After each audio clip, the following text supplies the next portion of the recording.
I'm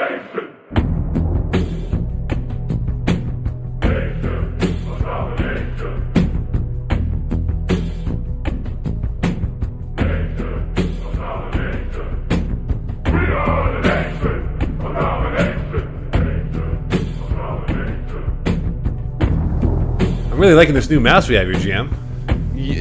You're easily amused, and I'm appreciative of it. I'm like a cat with, what is it? With the A bobby pin? Yeah, exactly.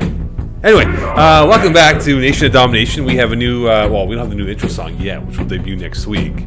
Can't wait. It's going to be Awesome. so underwhelming for everyone else. I know. What the hell's wrong with these guys? I'm very excited because I am too. It's another 80s wrestling reference. It is. Rather than All 90s. Early 90s. Anyway, it is a quiet week in Division 4. We have two games Super for Bowl look bye at. week, yeah. Yeah, the unofficial bye week, whatever you want to call it. Let's dive into it. You're crisp. Saw GM. What the hell was GM, by the way? Jim was sick. Jim didn't go to work. Third person, I see. Pardon? We're in third person. Yeah, well, you said where was GM instead of where were you. You didn't refer to me in the second person. I know. I played on Sunday for Solid and then score kept while already sick, and then was super even worse off as a result of it. I didn't go to work. I didn't play. I knew my team was in good hands, which they were. Alex Halarides was brought in to replace me. Team did well on their own as well. Well, of course, we're looking at that game. Liam Money, fantastic. Put on a clinic. 135 yards, I think 4 TDs. Yeah, like a pick six, 2 INTs, pick six included, and they went quite easily.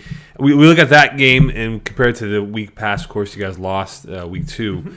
I watched this game from afar. I thought, mind you, if you were there, they probably would have won by 55 points. Who knows? Thank you. But I thought Crisp looked much better in terms of the chemistry, in terms of their defense. They played much better defense, and they looked like they were in the Also same. because I wasn't there. Well, GM, you are part of the team. So, but look at that game. They win a big one over Lazara's team. Yep.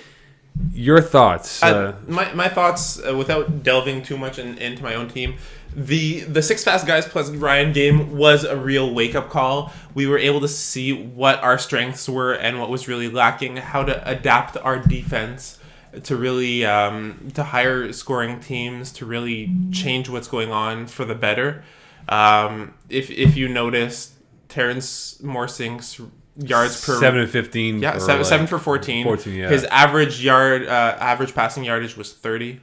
So that gives you an indication of where his strengths are right now, despite the fact that he leaves every game holding his shoulder. I swear to God, it was like Terrence. Like I would turn around and I see Liam in the end zone. I'm like, what the hell's wrong with this? Like there was one play where Liam caught the ball. Like let's say you're the one where he caught it like this and then cradled it. No, he caught the ball and he's like as he caught it in the air, he's like, it's too easy. I walk into the end zone. It's similar to the Mike Harrington in the Division A finals season past. Make some adjustments. Oh God, let's not remind ourselves about that. But look at some other stats here. Dan Lazara, 4 TDs, 2 INTs. It seemed like they would inch their way back, be down by 6, and the next they're down by 25, and then it'd just be Mercy Road, and that was it. That was all. Big interception as well from Sean Fiorillo on the other side of the ball. But, when the ball didn't go to Liam, Scott Moranowitz, a 40 bomb as well. Derek Fontana, stop and go for a 40 bomb as well. I think this was a really necessary springboard for this team right now. Well, not only that, though, I thought discipline was a key. I thought Chris kept their composure, whereas... It's about time. It was, but look, you look at the OCs, if you look at the back end of the site, there was 3 or 4 OCs throwing at Lazara's team, and it showed. They were frustrated. Like, one guy had pockets. One guy got an OC for stupidness. Another guy got an OC for mouthing off at someone. So it wasn't, in terms of the penalties, this wasn't a clean game for both teams, but at the end of the day, Chris came out on top. Next game. Yeah. DG Mustangs. We'll get the Gerotron 3000 up with our next scoreline over here as we look at the Nation of Domination. Yeah, Mustangs DG playing Certified Flyguyz. 26-12 victory for Mustangs DG. Simon Vallée, I've watched him play a couple times now. Decent game. 3 TDs, played well within his strengths, 120 yards passing. Etienne Chauvin, 14-30, 2 TDs, 3 INTs. I look at the Mustangs team. This is a team that, look, they've been up and down. They have a roster of 25 guys. and yet they always come up short in certain games. But in this time, though, they won a big one over Chauvin and the boys. I think this is also a question of a very needed win for Mustangs DG, who have been kind of up and down right now. Certified Flyguyz, I really don't know what to make of them anymore. Having played really well, not really well, but playing against solid teams in Division B, being able to take that experience and learn from it, it doesn't really look like they have at all. It looks like they've regressed even further. Yeah, that's a question to ask you with Certified Flyguyz is that Don Shepard, who was in your chair last spring, said that, hey, look, whatever they take, the lumps that they take now will make them better for winter season. But I think we both agree they've this continually went backwards, and they just don't know how to go forward here. And I think this might be a lost cause once again. They've had a quarterback change. Etienne Chauvin isn't his former self. He used to flourish in this league. Well, look, but a few years ago, the league wasn't how it is today. Yeah, without a doubt. So. But at the same time, after some time off, he has more weapons at his disposal than he did before. Right now, Samuel Faneuf had a great outing for this team, but it didn't seem like it was enough. He had that familiarity as well with Alex Pereda and some of the other guys, David Dagenet. Yeah. But, I mean, you see here, Fred Millette, 1 catch, 9 yards, being underused. Nick Tardif, 1 catch, 7 yards, being underused despite the familiarity. He's struggling. 3 interceptions thrown. This is not a flagship quarterback for this team. No, and I think these ships are going in the opposite direction, with one going into the Bermuda Triangle and may not come out of it in the Certified Flyguyz. Well, that was... What? You don't like my geography, Eagle? No. All right, I guess you didn't excel in geography in grade 8 or grade. Great at geography. Okay, we'll have a geography competition next plates. week. Tectonic plates. Next week we'll do Know Your Capitals with GM What's giving the capital of Thailand? We're not talking that. Anyway, we'll discuss that off air. Coming up next, we'll dive into the who needs a W this week, especially with teams coming off the bye week. Doesn't matter. You're 2-0, 0-2, 1-1, or 0-2. I'll give you a hint. My answer is everyone. Not everyone needs a W. Everyone needs a W. Not necessarily. You need. Week 9. Everybody needs a W. Well, no. We're at the point now. Let's take our break and we'll come back to it. We'll be back after this. Calling the Audible has been brought to you by the English Montreal School Board's DEAL program. Distance education for all learners will allow you to obtain your high school diploma or prerequisites for CEGEP or vocational studies from the comfort of your own home. It's never too late to go back to school. Learn anywhere at your own pace and get your diploma. Call 514-788-5937 for information or visit www.distanted.ca for more details. Kane is in the building.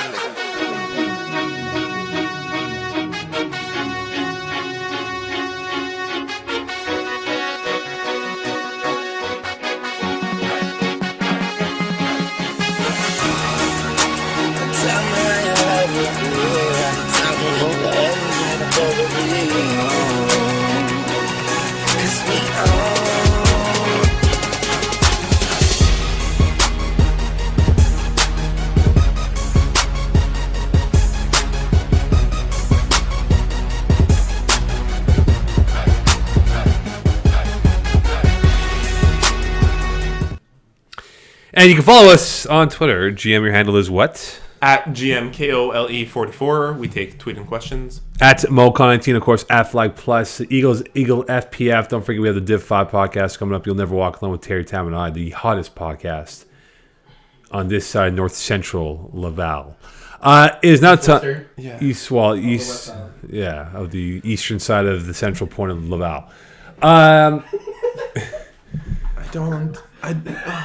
Geography, my friend. It's all about geography. All right, let's dive into the... That no button is way too far away from me right now. I know. Don's not here for us.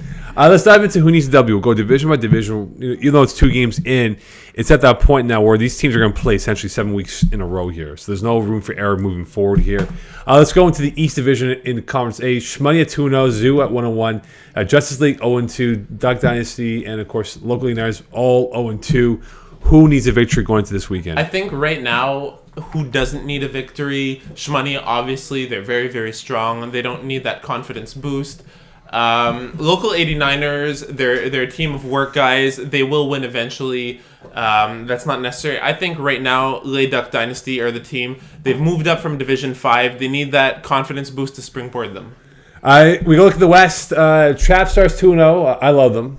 They are sort of my crush along with Zoo in Div 4. They're 2-0, pardon me. Punt Returns 1-0-1. And then we have two teams at 1-1, a Recipe for Disaster, Cream Team, and then BMS Goats at 1-2. I look at this division right now, and look, one win can vault you into first place. Simple as that. So who needs a victory? Especially, this might be a very close division if we proceed along at this rate. It's not going to vault them in because they already have 3 games played instead of 2. But I think in the same sense that last week Crisp really needed a win, this week BMS will really need that confidence booster and that springboard to get them back into a .500 plus minus. In the North Division, Flyguyz, the ever popular Flyguyz, the promoted Div 5 team to Div 4. They are 2-0. Crisp 2-1 that they won as we spoke about. Coyotes 1-1. They have a relatively easy game this weekend. TCO 1-1. Ballbusters 0-2. I think Coyotes need the victory because this is a team that is far too dependent on 1 or 2 players to win them football games. Mm-hmm. And if they don't get that production, I think they fall by the wayside. I agree with you on that. It's a very on-point statement. But right now, Ballbusters need this more than any other team in Conference A North because of the fact that they don't want to fall out of the playoff race before Week 5. Keep an eye on Flyguyz. I mean, they're 2-0. Almost covered the spread last week. They were 11.5-point favorites. They only won by 8. So they're getting better and better, even though they were disappointed by the fact they didn't reach the point spread that I had for them. The completely random and determined by It's pretty accurate, though. Some of my spreads are pretty accurate. I mean, well, if you listen to the You Never Walk Alone, you'll see why. In the South, 6 Fast Guys plus Ryan 2-0, 6 Niners 2-0. Probably the 2 best teams. Maybe in the top 5 GM's top 10, maybe? Yeah, absolutely. It's preseason. Both preseason and in currently. I'm trying to sell your article here. Thank you. I appreciate that. You're supposed I think to say, the article sells itself, though. I know, but you're supposed to find out in the article this week. What's it called? There's no doubt. The GM Scouting Report, by the way, is the name of my article. Ghost 1-1, Team Ethnic 0-1-1, Southside Ballers 0-2. Bless you, Terry Tam. And Terry's giving his blessings to the division itself. Looking at this right now, I really think Team Ethnic needs a victory. They've been outclassed. I saw them play not too long ago against Coyotes. They were outclassed in that game, and it seems like they had opportunities to do so. but it seems like they always come up short when it matters most. Yeah, I mean, they're a very young team, but for the most part, I think the Southside Ballers are going to have a rough time throughout, so I don't think that this is the 1 week where they need that win. Team Ethnic, or in this case, Team Ethnic or Ghosts are the team that would benefit most in this conference. I think Southside Ballers should be Div 5 team. I think might be too much for them to be Div 4. They look athletically gifted, but they're not organized enough to be a Div 4 team so far. So look in the Conference B East here with GM and I. Malud 2-0, Mustangs DG 1-1-1, A Squad 1-1, Game Changers 1-1, albeit though they are banged up. Sandlot States 0-1-1, but they're very tough 0-1-1 up till now. Mm-hmm. Who do you think needs a victory this weekend? I think with the division being this close, Game Changers need that win to springboard them higher. They're, of these teams, the team that's underperforming the most, considering the roster that they have, considering the experience that they have, considering that last year they were a championship team in Div 5. Dobson's injury, though, was a big loss. I know he was carried off. And Phil Toe as well. Phil Toe, who hasn't been playing. However, they've replaced with Phil Dikovic. They've replaced with Marco Bertoldi. They've made necessary adjustments. They have. And I saw Phil Toe not too long ago at a McGill event. Well, we won't say what event it was. Anyway, a lot of chicks. Girls hockey. You're close. You're very close. Girls basketball? Men's hockey. Men's hockey. Girls hockey. Yeah. 1,000 plus of the game. Anyway, point being, I think Game Changers... It's just a convo within a convo. Here you go. Phil Toe does hurt. Dobson does hurt. But I also look at a team like Mustangs DG, a big win for them on Monday, because had they lost that game and been 0-2-1, yeah, that would be deadly. So they've already gotten their much needed win. I think Sandlot Saints is on deck for a win because again, if they fall into that predicament of 0-2-1, I mean they're tough out. I mean Tim Kramer's playing well and he's got some guys to play with, but they had to figure out how to win those tough, close games moving forward. In the West, Brothers with you 2-0. Backyard Brothers 2-0. Show me your TDs 1-0-1. Marco in the middle 0-1-1, and S1 Brothers 0-2. Marco in the middle, without a doubt. I think this was supposed to be one of the better teams in Division 4, and they're really underperforming. They're better than having a plus-minus of -1, which means they have a tie and a loss by 1 point. They're a team that has too much experience in this league. They're too smart. They're too good players to really be that team right now.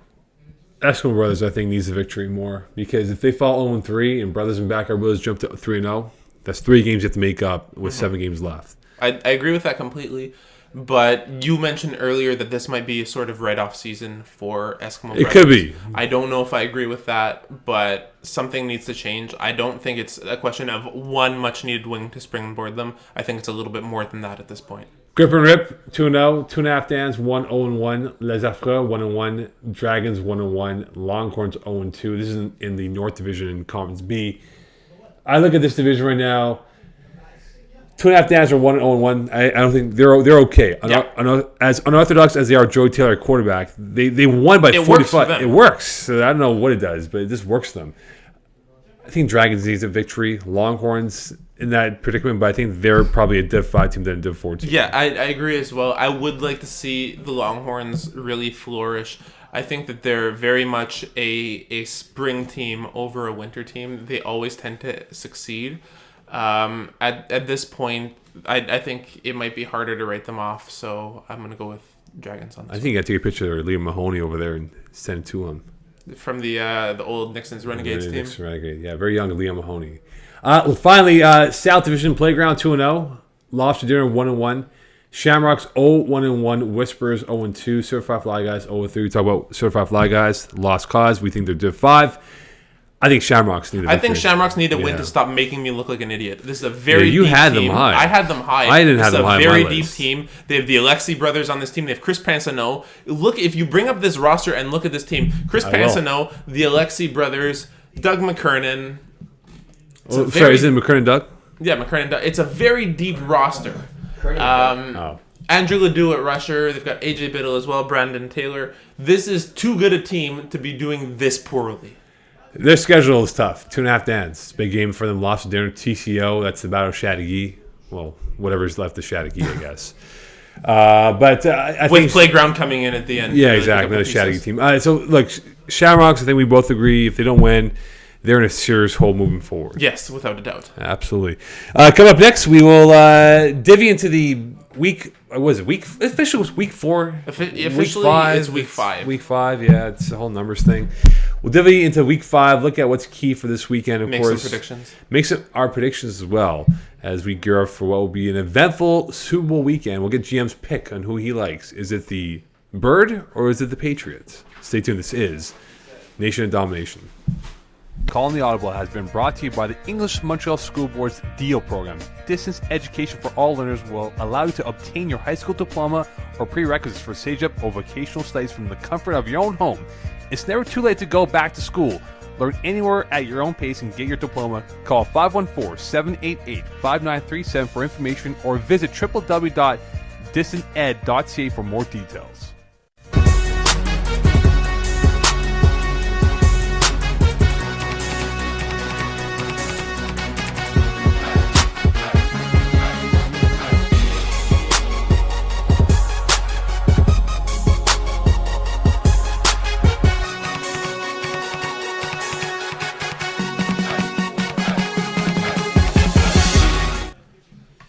Please follow Eagle FPF. He's looking for more followers. Get half the audience listens to the show. I know. I'm saying the webcast part of it, PZ. GM, your handle is? My handle is at GMKOLE44. As we speak, we've gotten a tweet in from Brett Callender. I think it's your only viewer and listener. What does he say? He says we will be making a signing by next. Oh, it's Doug McKernan. We will be making a signing next week, and I have a lot of interest from guys who want to play with us. Well, if you're just referring to Brent Calendar and the guys from TCO, there can't be any trades. No. I also think that it's not relevant who you guys are signing if you're not playing up to your potential with the current weapons you have. Well, look, I think we talked about the Shamrocks before, and a disappointment. They should be 2-0. None of this 0-1-1 business. You're supposed to be the best team in Div 4. Act like it. Yeah. I hate this excuse. Oh, we're going to. What are you, Jim Irsay? You're going to tweet out, hey, we're going to sign someone in the next couple. You're not Jim Irsay, guys. You're not. Peyton Manning's not walking through the door to come play for you guys, okay? Mind you, would they take Manning Tanner over? Marsh? No. SJ Green. I'm still on sign. In Div 4. Yeah, it's true. Terry Tatton is on sign. All right, GM, let's look at the schedule coming up here for this week. Obviously, it's a big week of football here in south of the border. Any games that catch your attention for this week in terms of the critical? The first one that catches my eye is the battle for Moe Khan's heart. Trap Stars versus Zoo. That's true. I think Miss Elizabeth here, you know? Mm-hmm. I think whoever comes out with this win will be Moe's benchmark team throughout the rest of the season. He's going to really perpetuate them. I told Frank, listen, man. Can't win every game. says to Frank, I said, Frank, don't worry about it. Look, I think Trap Stars Zoo is a good game. It's a measuring stick for both teams because there is, of course, that skeptical thought process that, hey, are they legit the Zoo? Mm-hmm. Or is Trap Stars really that good? Or are they just capitalized on a weak schedule? So I think this is a good game for both teams because I think it'll come down to the fact that whoever wins the game puts them in a different position moving forward. Without a doubt. The next game on that list, Certified Flyguyz versus Grip and Rip. Not to be rude, but that's a write-off game for Grip and Rip. They have no business losing that game whatsoever. Okay, so if I put the point spread at 18, at least. 22 and a half. Wow, 22 and a half. They're not going to cover. Wow. So you're saying they're going to score a 3-score win, like 18 points? No? I think they're going to go with 20. Okay. 20 or 21. Okay. They're going to convert, but I don't think they can convert to go for 2 every time. Monday Night Football, the best game I think for the week. You're crisp against 69ers. On the Monday night, no less. Yeah, of course. That's why I said Monday Night Football. But you said, the best game of the week. You said Monday Night Football and best game of the week. Well, for the week. Okay. You know what I'm saying. The best game without of the a doubt. I think this is where we're going to see where Crisp are the real deal or not. Yes, they beat up on a BMS Goats team, but a team with a lot of depth, a top 10 team like 69ers, it's time to see if they're the real deal or not. BTW, you're going to have to wear pennies. Okay. Just letting you know. Yeah, or we can show up in a different color. Sure. Thank you. I'm just letting you know. Quarterback play will be key, I think, for that game itself. And I believe for the defense. I think it's going to be defensive play, which is going to be more key. Who can come up with a stop? Because both QBs are capable of producing numbers. Not only that, though, converting on third downs. Because as explosive as that both teams can be, we see them score on one-play drives. If you're able to hold serve and make them go into third down situations, something unfamiliar, especially for 69ers, because they score so many points, it could be key in who can make a stop in third and fourth downs moving forward. Finally, look, this game may not get the tread that it deserves, but Shmoney against punt returners. I think that's going to be a huge game. I'm not sure where I sit on this one because Shmoney are absolutely fantastic, but I've noticed that punt returners are undefeated right now. They're 1-0-1. Yeah. They're a team with a lot of experience. They're not a team that's necessarily gotten a lot of press either in my article or on this podcast. Right. There's a lot of really, really good experienced guys, both in the touch football circuit and in FPF as a whole. I don't think that they're a team that you should necessarily count out. I'm just upset that they're playing against Shmoney right now because I've been so high on Shmoney, and I'm going to continue being high on them and take them to win it. That game Wednesday in Hebert, 8:30 p.m., and that's going to be a fun game to watch on Wednesday. Yes. Finally, before we sign off here, 6 Fast Guys plus run against TCO. TCO somehow made it into some writer's top 10 list back in week 1. Big game for both teams. Mm-hmm. The edge goes to who? And I give you the spread of 6.5 for 6 Fast Guys plus Ryan. Wow, only? Well, because look, I'm being kind to TCO. You're being kind to TCO. Because they got crushed by 69ers. You just were telling me that your plus minuses are usually on point. It is on point. I think that 6 Fast Guys plus Ryan are going to win and obliterate the spread. Well, I don't think that right now at this moment TCO have the capability to shut down Fred Vienne. They don't have the capability of mentally being in the game after what they did against 69ers. Taking how many? Will Hurst had 3 OCs. He can't do that in one game. In one game. Wow. Unheard of. So I like 6.5 is lenient, but I think it will be covered plus more. Thank you. Finally, what did you learn in today's episode, GM? I learned that. That's Bob meeting. Thank you. I appreciate it. It would have been better if it was done earlier. Yeah, so now. But I learned that it doesn't matter how exciting a podcast can be, there's still the capability to nap on the couch. Yeah. I learned today that, if we're going to do a crossover shows here, that Peasy still believes past our prime wouldn't be able to hack it in any division in FPF, including this division, Div 4. What team? Never said that. Anyway. Journalistic integrity. Come up next, we will do the Div 5 podcast, Terry and I, on You'll Never Walk Alone. We'll dive into that. The GM and I will have more to talk about next week because there were only 2 games this week. Not much to go through this week, but next week, We did our best. wall to wall. We'll see you next week. Good night and good morning, South Korea.